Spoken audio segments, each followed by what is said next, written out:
લક્ષ્ય ન્યૂઝ, એક નજર, એક લક્ષ્ય. રાહ તાલુકામાં સ્થાનિક સ્વરાજ્યની ચૂંટણીને લઈને જોરદાર ધમાસાણ. રાહ તાલુકામાં સ્થાનિક સ્વરાજ્યની ચૂંટણીને લઈને રાજકીય માહોલ દિવસે ને દિવસે ગરમાતો જાય છે. તાલુકા પંચાયત 16 અને જિલ્લા પંચાયતના 2 ઉમેદવારોને લઈને રાજકીય ગતિવિધિઓ તેજ બની છે. આ સંદર્ભે આયોજિત વિશાળ બેઠકમાં આગેવાન શંકરભાઈ ચૌધરી ઉપસ્થિત રહી ઉમેદવારોને ખુલ્લો સમર્થન આપ્યો હતો. આ કાર્યક્રમ દરમિયાન સ્ટેજ પર મોટી સંખ્યામાં આગેવાનો, કાર્યકર્તાઓ અને સ્થાનિક પ્રતિનિધિઓ હાજર રહ્યા હતા. શંકરભાઈ ચૌધરી દ્વારા ઉમેદવારોને સન્માનિત કરવામાં આવ્યા હતા અને જનતાને સંબોધતા વિકાસના મુદ્દાઓ પર ભાર મૂકવામાં આવ્યો હતો. તેમણે પોતાના ભાષણમાં જણાવ્યું હતું કે તાલુકો અને જિલ્લા પંચાયતની ચૂંટણી માત્ર રાજકારણ નહીં પરંતુ વિકાસની દિશા નક્કી કરતી ચૂંટણી છે. યોગ્ય ઉમેદવારોને જીતાડવાથી વિસ્તારના રસ્તા, પાણી, આરોગ્ય અને શિક્ષણ જેવી મૂળભૂત સુવિધાઓમાં ગતિ આવશે તેવો વિશ્વાસ વ્યક્ત કર્યો હતો. આ બેઠકમાં હાજર કાર્યકર્તાઓએ પણ જોરદાર સમર્થન દર્શાવ્યું હતું અને ચૂંટણીમાં જીત માટે વ્યૂહરચના પર ચર્ચા કરવામાં આવી હતી.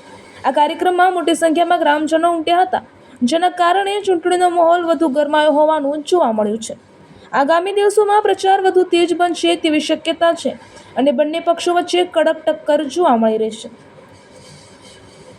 હાલ તો રાહ તાલુકામાં રાજકીય તાપમાન ચરમસીમાએ પહોંચી ગયું છે. રિપોર્ટર રમેશભાઈ ચૌધરી, રાહ. તો મને આગેવાનોએ વાત કરી કે રાહથી કરી અને સીધું નીકળવાનું, સાચોર બાજુ નીકળવું હોય તો આ રોડ છે ને એટલી સિંગલ પટ્ટી છે અને સિંગલ પટ્ટી રોડની અંદર કેટલાય એક્સિડન્ટ થઈ જાય છે. કોઈ હોન્ડા લઈને જતો હોય, કોઈ ગાડી લઈને આવતી હોય તો ઉતારવું કઈ રીતે, એવી પરિસ્થિતિ છે. પ્રભુજી કહેતા હતા ને બધા. મેં કીધું હતું કે હું ચૂંટીને આવું તો ભલે તમને આજે આટલા વર્ષોથી માગણી થઈ, અમારી પૂરી નથી થઈ. મેં કીધું રોડને કમ્પ્લીટ ફોલો કરી આપીશ કે કોઈ તકલીફ નહીં પડે. આજે કામ ચાલુ થયું છે કે નથી થયું? તો જે વચન આપ્યું તે વચન પૂરું કર્યું છે. મારે એટલા માટે વાત કરવી છે કે હું મારો 3 વર્ષનો હિસાબ આપું તો પછી 50 વર્ષનો કોઈ હિસાબ ના આપવો પડે, ના પૂછવો પડે કોઈને તમે 50 વર્ષ શું કર્યું, કેમ દુકાળમાં રાખ્યા, શું કામ અહીંથી માણસોને મજૂરીએ જવું પડે એવી સ્થિતિ ઊભી કરી, કેમ શિક્ષણ વગર રાખ્યા લોકોને. આજે ગામડે શાળાઓ ઊભું કરવાની વ્યવસ્થા જો કોઈ કરી રહ્યા હોય તો આપણી આખી સરકાર કરે છે. કોઈ બીમાર માણસ હોય તો 5 લાખ રૂપિયા સુધી કે 10-10 લાખ રૂપિયા સુધીનો ખર્ચો થાય એટલે ઘરવાળાએ નથી ભોગવવો પડતો, સરકાર પૈસા આપે.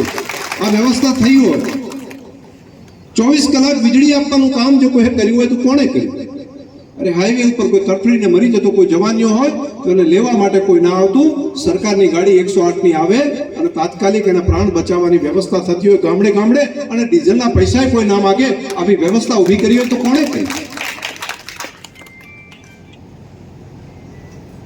અમુક ગણાવા બેસું નહીં તો ઢગલા બંધ થાય. મને યાદ છે ખેડૂતોને પાક વીમા માટે જો 5-7 હજાર રૂપિયા, 8 હજાર રૂપિયા કોક દાડો મળી ગયા હોય તો 2 વર્ષ સુધી ગણાવતા. 2 વર્ષની 2 ચૂંટણીઓ ગણાવે, 5-5 વર્ષની. અમે તમને 8 હજારનો પાક વીમો મંજૂર કરાયો, 8 હજાર રૂપિયા ખાલી. અને કોઈનો દેવા માફીની અંદર જો 15-20 હજાર રૂપિયા માફ થઈ ગયા હોય ને તો એને ઢોલ બગાડી કે અમે 20 હજારનું દેવું માફ કર્યું, 25 હજારનું દેવું માફ કર્યું. આવો કેટલાય દિવસથી ઢોલ વગાડે દેવું માફ. તમે બધા સાક્ષી નથી લાગે. આ મારે કહેવું પડે, યાદ કરાવવું પડે તો કોણ હારું કોણ ખરાબ એના માટે કોઈએ પૂછવાની જરૂર છે. અને જો મગફળી બધી બગડી જ જઈ હતી વધારે વરસાદથી તો પછી ભરાય છે નહીં. અને બધું કે સમજણ વગર બધું કેને અટકું હશે. પણ મનની અંદર લાગણી હોય ને કે ગામડું, ખેડૂત, સામાન્ય માણસ, 36 કોમ એનું ભલું થાય, એના માટેની લાગણી હોય ને તારે આ કામ થઈ શકે. કે સરકાર માત્ર કે 3 વર્ષથી 5 વર્ષથી આવી એવું નથી કે 10 વર્ષથી આવી એવું નહીં. પહેલા 50 વર્ષ પહેલા સરકાર હોતી ને એ ખતરા બધા જોયેલા છે. દુકાળ પડે માગણી કરીને શું કરતા ખબર છે? આપણે સરકાર પાસે ચોકડીઓ ખોદવાનું હાલો, ચોકડીઓ બહુ માગવા માટે આપણે બહુ માગન તેમ કરતા ચોકડીઓ ખોદવાનું કામ આવે અને પેઢી માત્ર આ દિવસો આપણે તમે પાવડિયા, કંટણિયાના બધા દિવસો આપણે જોયા છે. એ દુઃખના દિવસો બંધ થયા છે, સુખની શરૂઆત થઈ છે. સુજલમ સુફલમની અંદર ઉનાળામાં પાણી ભરતું હોય ને અહીંયા બાજરીઓ પાકતી હોય, આ સપનું છે એ સાકાર જેને કર્યું હોય એને ભૂલી કઈ રીતે શકાય? અને એના માટે પછી કહેવાનું, મારી તમને બધાને પ્રાર્થના છે કે ચૂંટણી આવે તો ચૂંટણી નાત ઉપર, જાત ઉપર, ગામ ઉપર, પહેલા ઉપર, એના ઉપર ન હોય. ચૂંટણીનો મુદ્દો વિકાસ હોય. આપણી આવતીકાલ ઉજળી ક્યાં થશે, કોણ કરશે, ક્યાં સમર્થનમાં રહેશું તો આવતીકાલના આપણા સંતાનોનું ભવિષ્ય ઉજળું થશે. આ મુદ્દો લોકશાહીની અંદર હોવો જોઈએ. અને લોકશાહીની અંદર આ મુદ્દાને જો તમે પકડીને આગળ ચાલશો તો દરેકે દરેક જ્ઞાતિ સમાજનું ભલું થશે. અને આ કામ, સરકારનું કામ તો વરસાદ જેવું છે, વરસાદ આવે દરેકનું ભલું થાય, એ જ પ્રમાણેનું કામ છે. એમાં મારી તમને બધાએ દરેકે દરેક જ્ઞાતિ સમાજને મારી પ્રાર્થના છે, હાથ જોડીને વિનંતી છે કે વિકાસની યાત્રાને આગળ વધતી અટકાવે નહીં. સુખની શરૂઆત કરી છે, દુઃખના દરવાજા બંધ કર્યા છે, તો મહેરબાની કરીને દુઃખને કંકોત્રી આપવાનું કામ ન કરશો. મારી આપ સૌને વિનંતી અને સમજણ સાથે તમને બધાને કહું છું કે દુઃખના દરવાજા બંધ કર્યા છે, સુખની શરૂઆત કરી છે, હવે દુઃખને ફરી પાછી કંકોત્રી. એમનાથી કદાચ સવાયા લોકપ્રિય છે, પરંતુ સ્થિતિ એવી હોય છે કે એમાંથી એક જ જણને આપે ને, તો એક જ જણને આપે તો બાકી બધાએ તો ભેગા થઈ અને એને ટેકો આપવો પડે, મદદ કરવી પડે. એવું ના હોય કે મને નથી મળી, હવે તને બેટા દેખાડી દઉં. જો એવી વાત કરીએ તો પ્રગતિની દિશા આપણી અટકી જાય. તો મારી તમને પ્રાર્થના છે કે એના માટે તો પોતે જ ઉમેદવાર છે એવું સમજી અને હોય એના કરતા હવાયું કરો. હજુ ઘણા કામો બાકી છે, હજુ ઘણી જવાબદારીઓ બાકી છે, હજુ ઘણા હોદ્દા બાકી છે, હજુ ઘણું સહકારી માળખું બાકી છે, હજુ ઘણું સંગઠનનું કામે બાકી છે, બાકીના કામે ઘણા બધા છે. તો બાકીના કાર્યકર્તાઓ હશે, આગેવાનો હશે, તો આવનારા સમયની અંદર એના માટેની વ્યવસ્થા કરશું. આપણે અહીંયા અલગ એપીએમસી બનશે તો એમાં આગેવાનો જોશે ને બધા. અહીંયા અલગ સંઘ બનશે, તાલુકા ખરીદ વેચાણ સંઘ, એમાં આગેવાનો જોશે ને. અહીંયા જિલ્લા સંઘ બનશે, જિલ્લા ખરીદ વેચાણ સંઘ બનશે, અનેક સંસ્થાઓ નવી બનવાની છે.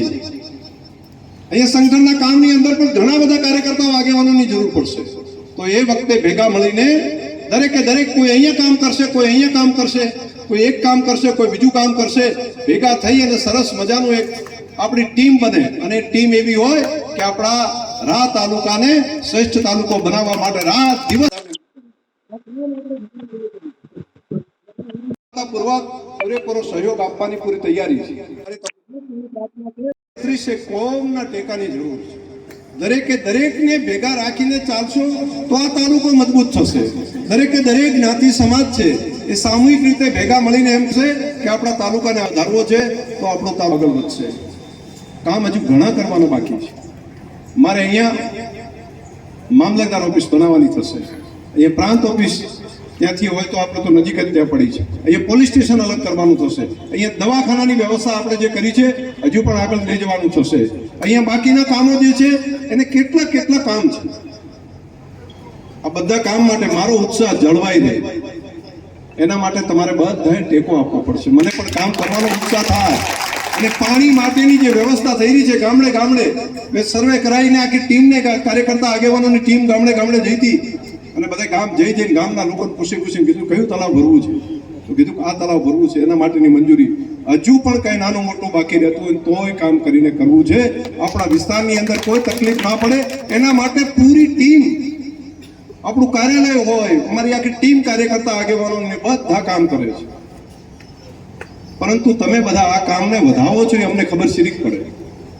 તમને બધાને રાત દાડો આપણા માટે ભાજ્યો કામ કરે ને એનાથી હવાયું કામ રાત દાડો હું કરું છું આ વિસ્તાર માટે. આપણો વિસ્તારનો સતત કામ કર્યા કરું છું.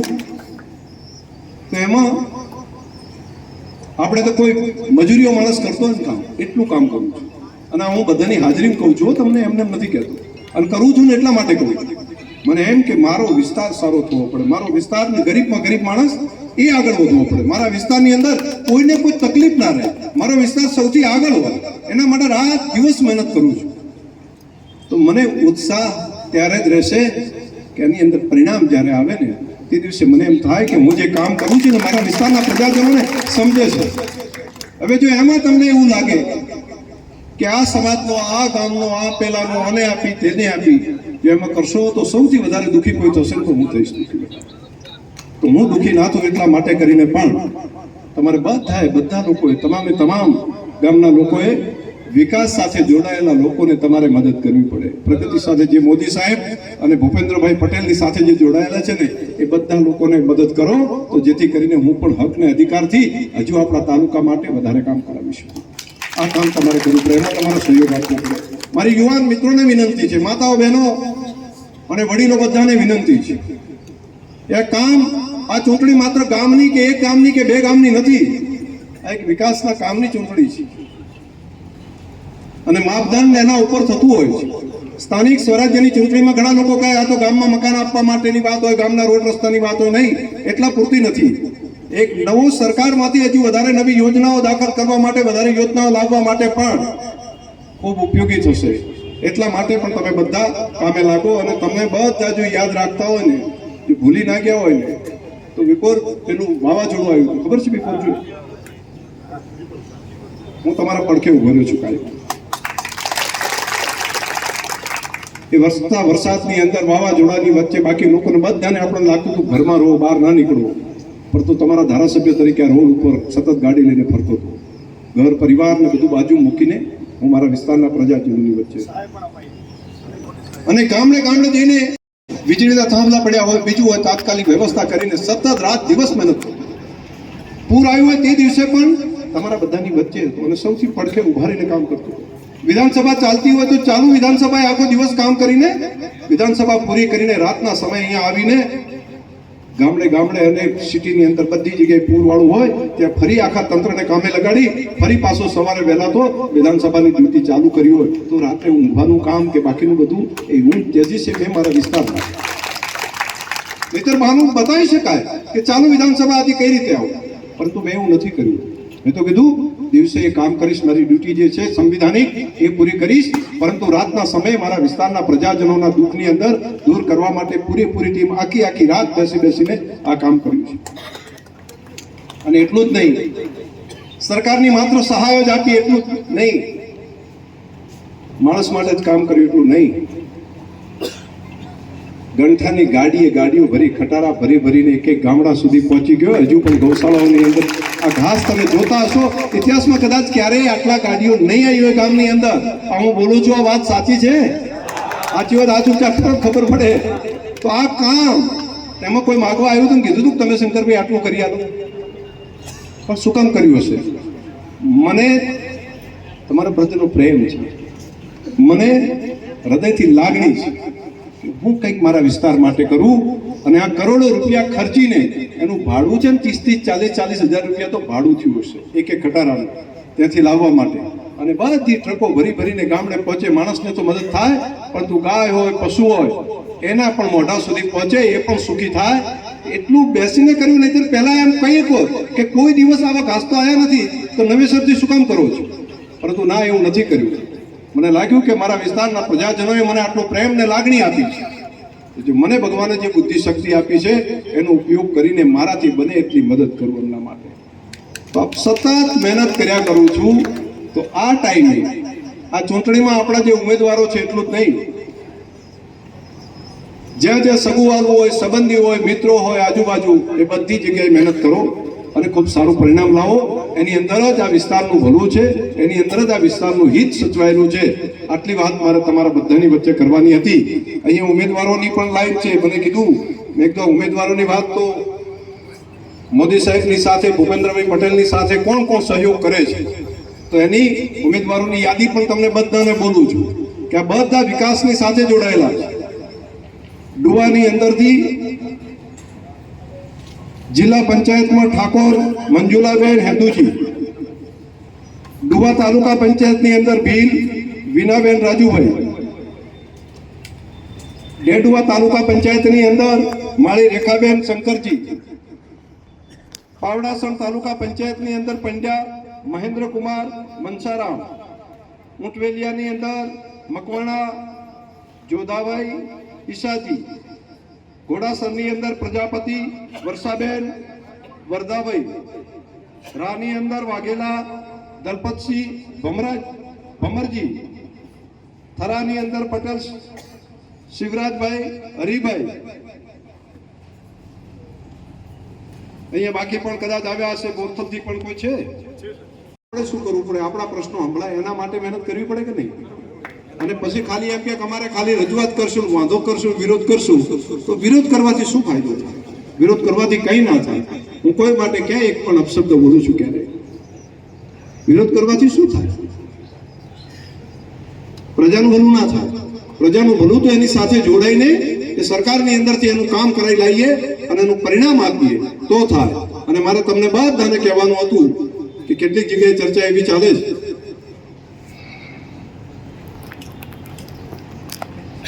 કે નાની ચૂંટણીઓની અંદર શું, પણ ચૂંટણી નાની હોય કે મોટી હોય, વિકાસના કામને બળ મળવાનું કામ આના કારણે થશે. એટલે મારી તમને બધાને પ્રાર્થના હતી કે વિકાસના કામમાં બધા જોડાઓ અને અહીંયા આગળ વિકાસની યાત્રાને બધા આગળ લઈ જાઓ. આપણા થરાદ જિલ્લાની અંદર, આપણા તાલુકાની અંદર આ વિકાસની યાત્રાને ઓર તેજ ગતિથી આપણે આગળ વધારવી છે. રાને ખૂબ મોટું સેન્ટર બનાવવું છે. એના માટે મારો ઉત્સાહ જળવાઈ રહે એવું કામ તમે બધા કરો એવી પ્રાર્થના. સૌનો હૃદયથી ખૂબ ખૂબ આભાર.